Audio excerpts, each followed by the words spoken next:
میری اور میرے بھائی کی وٹے سٹے کی شادی تھی۔ ایک دن میں ناراض ہو کر میکے آ گئی، پھر دونوں خاندان میں لڑائیاں شروع ہو گئی کہ بات عدالت تک پہنچ گئی۔ باپ کے حق میں بولنے سے شوہر پھانسی چڑھتا اور اگر شوہر کے حق میں بولتی تو بھائی عمر قید کی سزا پاتا۔ میں دونوں خاندان کے درمیان پھنس گئی تھی۔ پھر میں نے عدالت میں جو بیان دیا اسے سن کر عدالت کے بھی ہوش اڑ گئے۔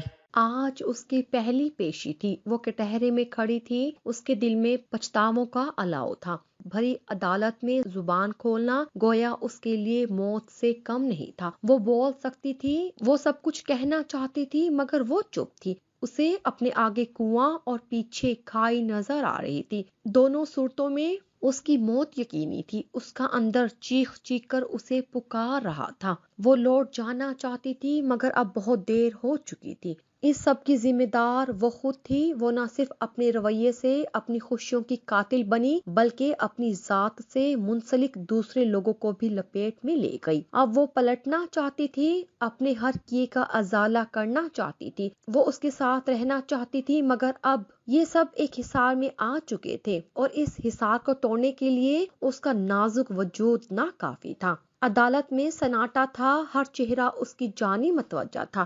وہ کچھ کہنے کی قابل نہیں رہی تھی۔ وہ پھوٹ پھوٹ کر رونے لگی۔ اس نے اگلی پیشی تک وقت مانگا، مگر وہ جانتی تھی یہ بے سود ہے۔ وہ اگلی بار بھی اسی طرح خاموش رہنے پر مجبور ہوگی، مگر جو بھی تھا وہ کسی نتیجے پر پہنچنے کی ایک کمزور سعی کی مہلت چاہتی تھی۔ کیا تماشا بنا رکھا ہے تم نے؟ یہ ضد چھوڑ دو اور اپنے گھر آ جاؤ۔ وہ اسے بہت پیار سے کئی بار سمجھا چکی تھی، مگر اس کی ضد اپنی جگہ قائم تھی۔ گھر؟ وہ گھر ہے، اسے جہنم کہتے ہیں۔ میں ہرگز اس گھر میں نہیں جاؤں گی۔ شمائلہ کی آنکھیں سرخ ہو رہی تھی۔ نعمان نے اس کی طرف التجائیہ نظروں سے دیکھا، اسے اپنا آپ ڈوبتا ہوا محسوس ہو رہا تھا۔ شمائلہ، تم اتنا پڑھ لکھ کر بچوں جیسی باتیں کیوں کر رہی ہو؟ سسرال میں رہتے ہوئے یہ سب باتیں ایک عام سی باتیں ہوتی ہیں۔ کوئی انسان مکمل سیکھو۔ وہ ہر حال میں بیٹی کا گھر آباد دیکھنا چاہتی تھی۔ بربادی کی صورت میں کئی گھر برباد ہونے تھے۔ پڑھی لکھی ہوں، تبھی تو آپ سے کہا تھا کہ یہ میرا مزاج نہیں ہے۔ نہ مجبور کریں مجھے، مگر آپ کو تو اس وقت میری کوئی بات سمجھ نہیں آ رہی تھی، اب دیکھ لیں۔ وہ اب رونے کی شروعات کرنے ہی والی تھی۔ شمائلہ، یہ باتیں تم اچھی طرح جانتی ہو۔ میں نے تمہیں اس وقت بھی یہی باتیں سمجھائی تھی کہ ہم جتنا بھی پڑھ لکھ جائیں، جتنے بھی ماڈرن کیوں نہ ہو جائیں، ہم اپنی اور قبیلوں کی روایات سے کسی قیمت پر روگردانی نہیں کر سکتے۔ زبان کی قیمت چکانے کے لیے سر تک قلم کرنے سے گریز نہیں کرتے۔ نعمان کا رشتہ اسی صورت میں ہو سکتا تھا کہ ہم بدلے میں تمہارا نکاح اکرام سے کرتے، اور اکرام سلجھا ہوا نیک اور شریف انسان ہے، مانا کہ اتنا پڑھا لکھا نہیں ہے جتنے کہ تم ہو، مگر محبت کے آگے یہ باتیں بے معنی ہوتی ہیں، اور وہ سب تم سے بہت محبت کرتے ہیں۔ ہاں باجی، امی صحیح کہہ رہی ہیں۔ تایا کا بیٹا ہونے کے ناطے ہم سب انہیں اچھی طرح جانتے ہیں۔ میں تو ویسے بھی بچپن سے ان کے ساتھ گپ شپ لگاتا آ رہا ہوں۔ وہ اتنے بھی برے نہیں جتنا آپ خاکہ کھینچ رہی ہیں۔ شمائلہ اپنی ماں کی یہ رام کہانی صدیوں سے سنتی آ رہی تھی، اس لیے کچھ کہے بغیر خاموشی سے دیوار پر لگے فریم کو دیکھنے لگی۔ اس کی خاموشی کو دیکھتے ہوئے نعمان نے امی کی تائید کرنا مناسب سمجھا۔ روح گردانی نہیں کر سکتے تھے تو اب بھگتیں۔ یہ ان کی محبتوں کا ہی ثبوت ہے کہ میں یہاں بیٹھی ہوئی ہوں۔ بہت ہو گئی شمائلہ، تمہارے ابو اور بڑے بھائی کو پتہ چلے گا تو وہ ایک طوفان اٹھا دیں گے۔ اپنا خیال نہیں ہے تو اپنے بھائی نعمان کا ہی کچھ خیال کرو، اسی کی خاطر واپس چلی جاؤ۔ ہم ان سے اگلے مہینے نعمان اور آسما کے رخصتی کی تاریخ مانگنے کا سوچ رہے ہیں، اور تم یہاں منہ پھلائے بیٹھ گئی ہو۔ ایسے نہیں چلتا میرے بچے، سمجھداری سے کام لو۔ تم کو اچھی طرح پتا ہے کہ تمہاری تائی مزاج کی تیز ہے، مگر دل کی بری نہیں ہے، اور بیٹا اپنا گھر تو عورت کو خود ہی بچانا ہوتا ہے۔ چل اٹھ، منہ ہاتھ دھو کر کھانا کھا لو، شام کو میں خود کہوں گی تمہارے ابو سے کہ تم ہی چھوڑ آئیں۔ وہ تیز آواز میں بول کر پھر نرم پڑ گئی تھی۔ وہ شمائلہ کے بالوں پر انگلیاں پھیرتے ہوئے اسے نرم لہجے میں بولنے لگی۔ اس کا دل بھی موم ہونے لگا تھا۔ ماں کی لطیف محبت سے وہ پگھل رہی تھی۔ اکرام واقعی برا نہیں تھا، اس نے دل میں سوچا۔ نہیں امی، آپ ابو سے ایسا نہیں کہیں گی، یہ سراسر ابو کی بے عزتی ہے۔ اس نے مجھے ناراض کیا تھا، اس کے گھر والوں نے میرے ساتھ توہین امیز سلوک کیا تھا۔ آپ چاہتی ہیں کہ میں اپنے گھر جاؤں تو اسے پیغام بھجوائیں کہ وہ یہاں آئے، مجھ سے معافی مانگے اور پھر مجھے عزت سے گھر لے کر جائے۔ میں چلی جاؤں گی۔ نہ جانے اسے بیٹھے بیٹھے کیا سوجھی، وہ یہ سب کیوں کرنا چاہ رہی تھی۔ شمائلہ، تمہاری تربیت میں اتنی انا اور ضد تو شامل نہیں کی گئی تھی، پھر تمہیں کیا ہوتا جا رہا ہے؟ کیوں سب کی زندگیاں داؤ پر لگانے چلی ہو؟ انہوں نے پہلے نعمان پھر شمائلہ کی طرف بے بسی سے دیکھا، ان کے لہجے میں تھکن تھی۔ معافی؟ کس چیز کی معافی؟ ہم نے کیا کیا ہے جو ہم معافی مانگے؟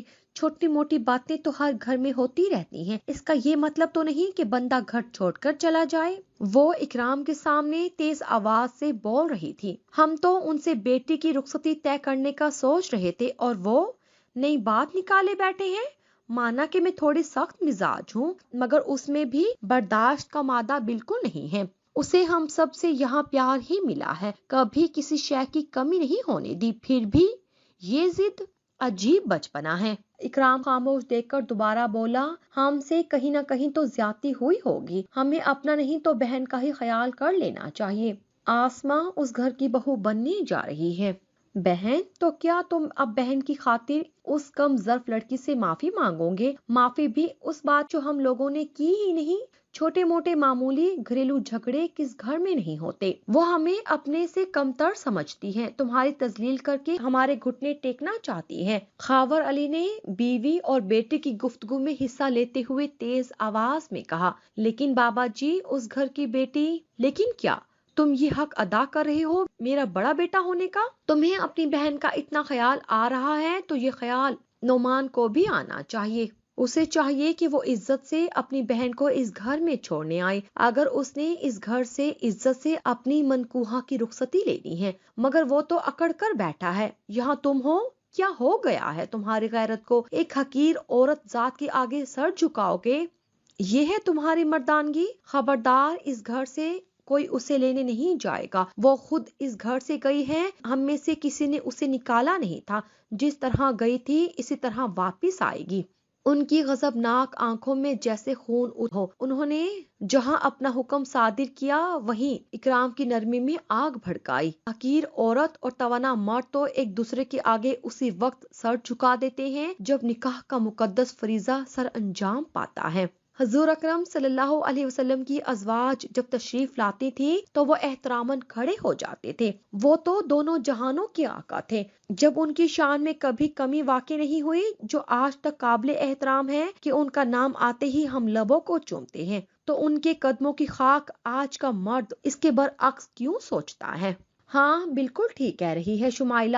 خبردار، کوئی اس گھر سے شمائلہ کو چھوڑنے وہاں نہیں جائے گا، اور نہ ہی شمائلہ خود جائے گی۔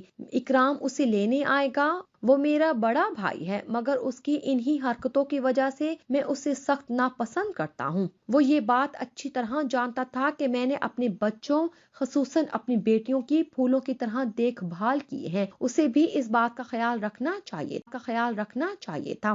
شمائلہ کی حس نے باپ کے تیور دیکھ کر پہلی بار حرکت کی۔ ایک لمحے کے لیے اس کا دل ڈوبا تھا۔ لیکن ابو جی، شمائلہ باجی کو بھی کچھ… کیا ابو جی؟ شمائلہ کو جو تم قصوروار بنانے جا رہے ہو اس کی وجہ میں خوب سمجھتا ہوں، اس لیے تم تو چپ ہی رہو۔ اکرام اب صرف شمائلہ سے ہی نہیں ہم سب سے معافی مانگے گا، پھر بے شک اسے لے جائے، ورنہ… نعمان نے کچھ کہنے کی کوشش ہی کی تھی کہ اس کے بڑے بھائی شہباز نے کرخت آواز میں لقمہ دیا۔ اس نے دانستہ جملہ ادھورا چھوڑ دیا۔ ہاں، بالکل ٹھیک کہہ رہا ہے ارباز۔ نعمان نے بڑے بھائی کی بات پر اپنے باپ کی تائید کو بھوچل دل سے سہا۔ بیٹی، تجھے واسطہ دیتی ہوں، میں ابھی بھی وقت ہے، واپس لوٹ جا۔ بیاہی بیٹیاں اپنے گھر ہی اچھی لگتی ہیں، باپ اور بھائی کے تیور تو دیکھ ہی چکی ہے، مجھے آنے والے وقت سے خوف آ رہا ہے۔ انہوں نے شمائلہ کے آگے ہاتھ جوڑتے ہوئے ایک بار پھر التجا کی۔ ہاں باجی، امی ٹھیک کہہ رہی ہیں، ساتھ دینے کے لیے تیار ہوں، پلیز۔ اس سے پہلے کہ بات بگڑے، میں خود اکرام بھائی سے آپ کے لیے بات کرنے کو تیار ہوں۔ نعمان نے اس کے پاس بیٹھتے ہوئے کہا، وہ سب تو ٹھیک ہے، لیکن امی، کیا ابو اور بھائی مجھے اب جانے دیں گے؟ اور وہ اکرام، اس نے مجھ سے اب تک کوئی رابطہ نہیں کیا، کیوں؟ پھر میری بھی کوئی انا ہے؟ اوہ باجی، یہ تو نہ کہیں، اکرام بھائی آپ کو فون کرتے رہے ہیں مگر آپ نے ان کا ایک بھی فون نہیں سنا۔ رہی بات انا کی، تو جہاں محبتیں ہوں، رشتے ہوں، وہاں انا نہیں ہونی چاہیے۔ آپ کے آگے ایک بہت خوبصورت زندگی ہے، اسے انا کی بھیٹ مت چڑھائیے۔ اچھی عورتوں کو یہ سب زیب نہیں دیتا۔ نعمان ٹھیک کہہ رہا ہے، مان لو بات اور اناؤں کی جنگ چھیڑنے سے پہلے ہی لوٹ جاؤ۔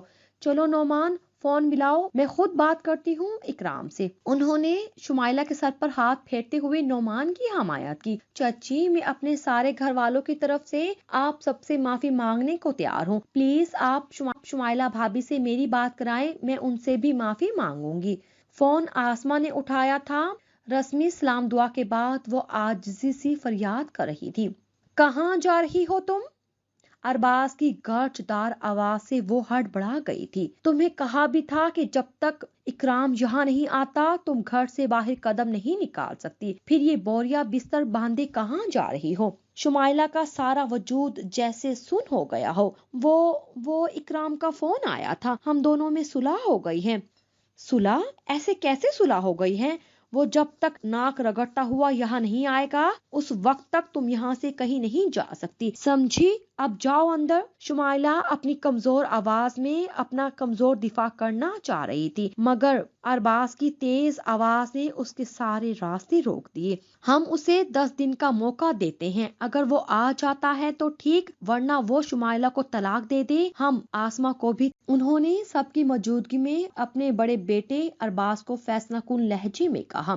شمائلہ کو پہلی بار حالات کی سنگینی سے خوف آیا تھا۔ آسما پلیز رو مت، چپ ہو جاؤ، کچھ نہیں ہوگا، سب ٹھیک ہو جائے گا۔ نعمان نے فون پر اپنی منکوہا آسما سے بات کرتے ہوئے اسے کمزور سا آسرا دیا۔ کیا ٹھیک ہو جائے گا؟ نعمان، تمہیں معاملہ کی سنگینی کا احساس ہی نہیں۔ یہاں بابا اور بڑے بھائی نے سختی سے اکرام بھائی کو آپ کے گھر کسی بھی صورتحال میں آنے سے روک رکھا ہے اور وہاں شمائلہ بھابی کو روکا ہوا ہے، ایسے میں کیا ٹھیک ہو جائے گا؟ مجھے جھوٹی تسلیاں مت دو۔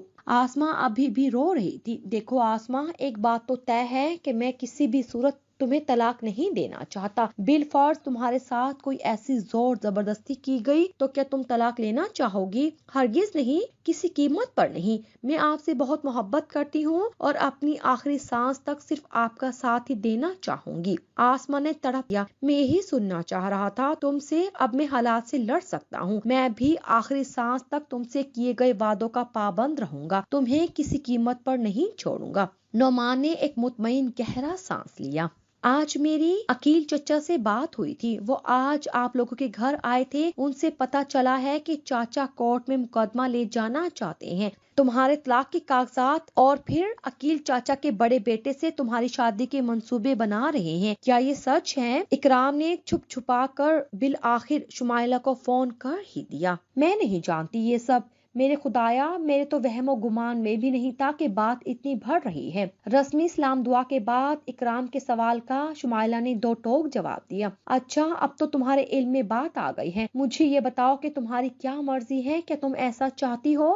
نہیں، ہرگز نہیں، چاچا کے بیٹے کے ساتھ شادی کا تو سوال ہی پیدا نہیں ہوتا، وہ 3 بچوں کا باپ ہے، مجھ سے 18 سال بڑا ہے، اور طلاق نہیں، میں آپ کے ساتھ رہنا چاہتی ہوں، واپس آنا چاہتی ہوں، مجھ سے بہت نادانی میں یہ غلط قدم اٹھا، میں اس کی معافی چاہتی ہوں۔ اکرام اس سے زیادہ اور کچھ نہیں کہہ سکا، اس نے چند دن تک معاملے کا کوئی حل نکالنے کی اسے یقین دہانی کرائی۔ صاحب آپ جلدی کریں، شمائلہ بی بی کے ساتھ گھر والے زبردستی کر رہے ہیں، وہ بی بی کو جان سے مار دیں گے۔ گھر کی ملازمہ نے سب سے چھپ کر اکرام کو پیغام پہنچایا، شمائلہ چلو میرے ساتھ، تم ابھی بھی قانونی اور شرعی حیثیت سے میری بیوی ہو، میں جب چاہوں تمہیں یہاں سے لے جا سکتا ہوں، کوئی تم پر زبردستی نہیں کر سکتا۔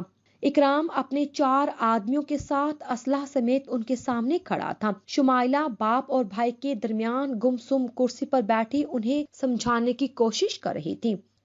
تمہاری ہمت کیسے ہوئی یہاں آنے کی؟ نکل جاؤ یہاں سے، یہ تمہارے ساتھ نہیں جائے گی، اسے ابھی اور اسی وقت طلاق دے دو۔ ارباز نے اپنی پستول کو ہاتھ میں رکھتے ہوئے کہا، میری ہمت؟ ارباز تم بھول رہے ہو، اس گھر میں میری بیوی ہے اور میں جب چاہوں۔ کیا کہا؟ تم جب چاہو اسے دھکے دے کر گھر سے نکال دو اور جب چاہو اسے 4 بندوں کے ساتھ اسلحہ کے زور پر لے جاؤ۔ یہ نہیں ہوگا، کبھی نہیں ہوگا۔ ارباز نے سرخ چہرے کے ساتھ گرجتے ہوئے اکرام کی بات کاٹی۔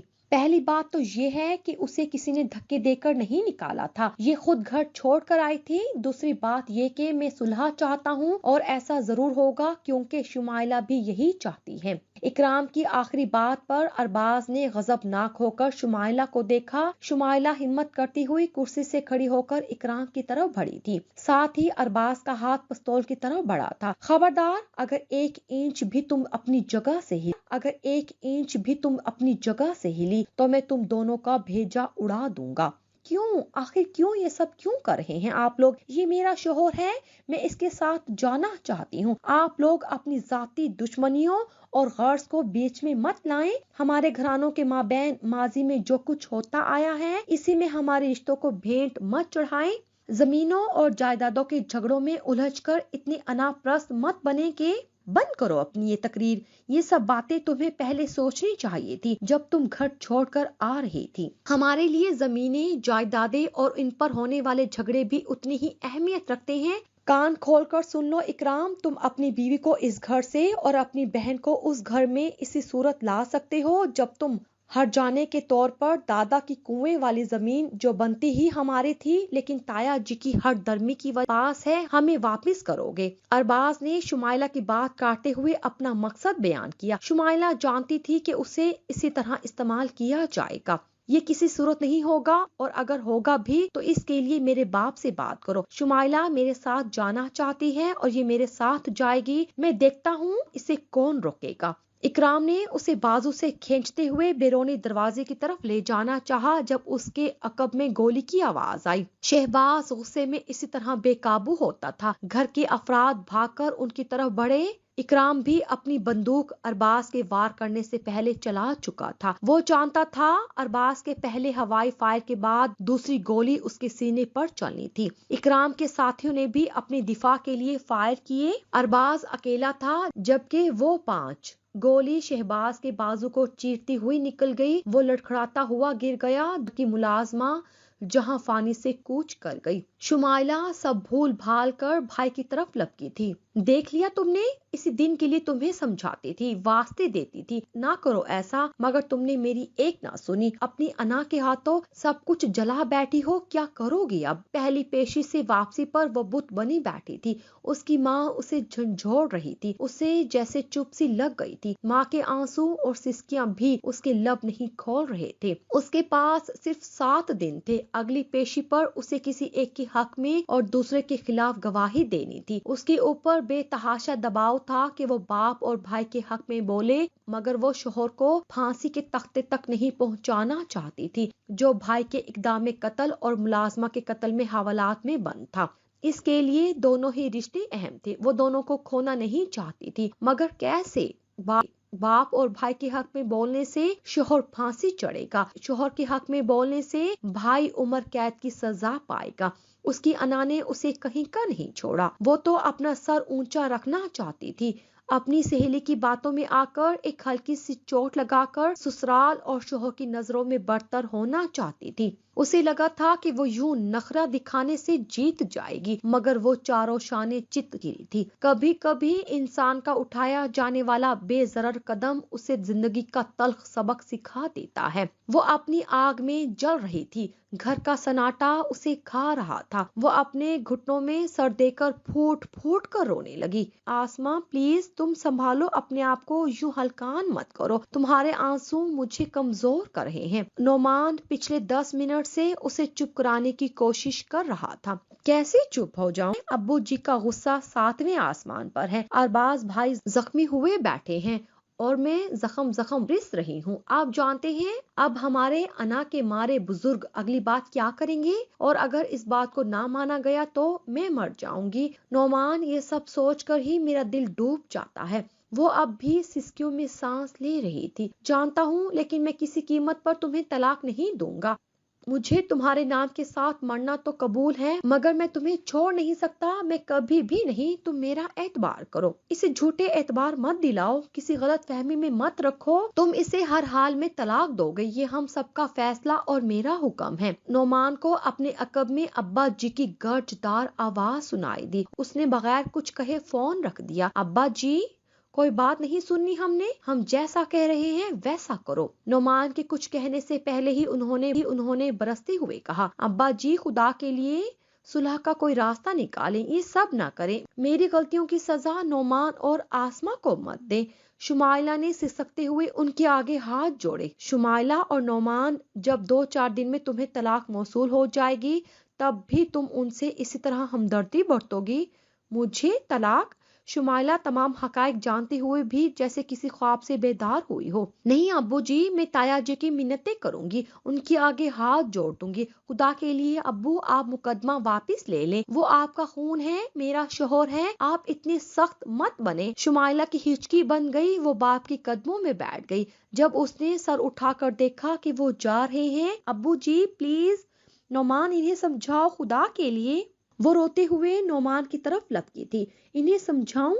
اور جب ہم سب مل کر آپ کو سمجھا رہے تھے تب آپ کو سمجھ آیا تھا کچھ؟ مر گئی ہیں آپ میرے لیے، آج آپ کی وجہ سے میرا سب کچھ داو پر لگ رہا ہے۔ نعمان نم آنکھیں لیے شمائلہ اور اپنی ماں کو کمرے میں تڑپتا چھوڑ کر نکل گیا۔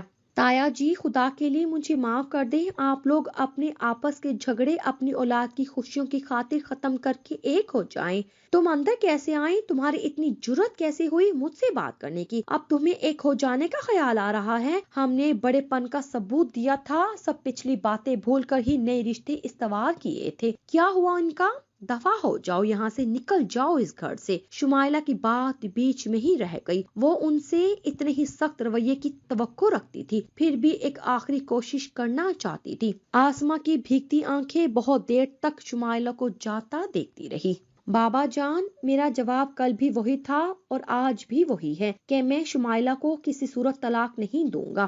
سلاخوں کے پیچھے کھڑے اکرام کے لہجے میں قطعیت تھی۔ نعمان تمہاری بہن کو طلاق دے رہا ہے، تم اپنی بہن کی خاطر بھی ایک قدم نہیں اٹھاؤ گے؟ اس نے تمہارے خلاف بیان دیا تب بھی تم اسی طرح بولو گے؟ انہوں نے اکرام کو ایک سوچ میں مبتلا کر دیا تھا۔ نہیں، وہ میرے حق میں بیان دے گی، سب جانتے ہیں کہ میں نے فائر اپنے دفاع میں کیا تھا۔ اکرام کی آواز کمزور پڑ گئی۔ وہ تمہارے حق میں ہی بیان دے تو یہی اس کے حق میں اچھا ہے، ورنہ اس کا انجام وہ ہوگا کہ ساری عدالت دیکھے گی۔ اکرام ان کی بات کا مفہوم سمجھنے کی کوشش میں انہیں خالی نظروں سے دیکھنے لگا۔ عذرا، یہ میں نے گولیوں کا نام لکھا ہے، اس پرچی پر ذرا بھاگ کر جاؤ اور یہ قریبی دواخانے سے لے آؤ۔ اس نے رازداری سے پرچی ملازمہ کی طرح بڑھائی۔ نہیں باجی، چھوٹے صاحب نے سختی سے منع کیا ہے آپ کا کوئی بھی کام کرنے سے اور آپ کو باہر سے کچھ بھی لا کر دینے سے۔ نہ آپ خود باہر جا سکتی ہیں اور نہ اپنے کسی کام سے ہمیں بھیج سکتی ہیں۔ عذرا نے ایک جھٹکے سے پیچھے ہو کر جواب دیا، اف، گویا میں زندان میں ہوں، مجھ پر پہرے لگا دیے گئے ہیں، اس کا مطلب یہ ہوا کہ میں اپنی مرضی سے موت بھی نہیں لے سکتی؟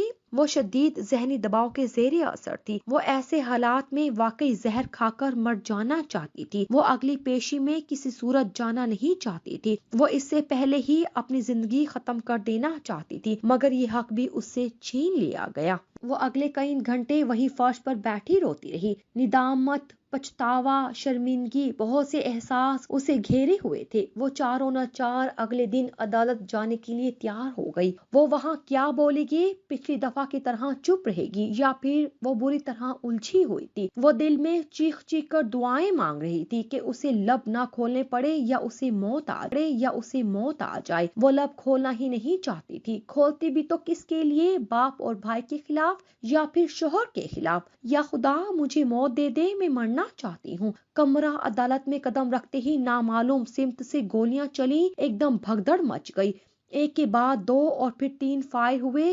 فائر کس سمت سے ہوئے کوئی اندازہ نہیں لگا پایا، البتہ اس فائرنگ سے شمائلہ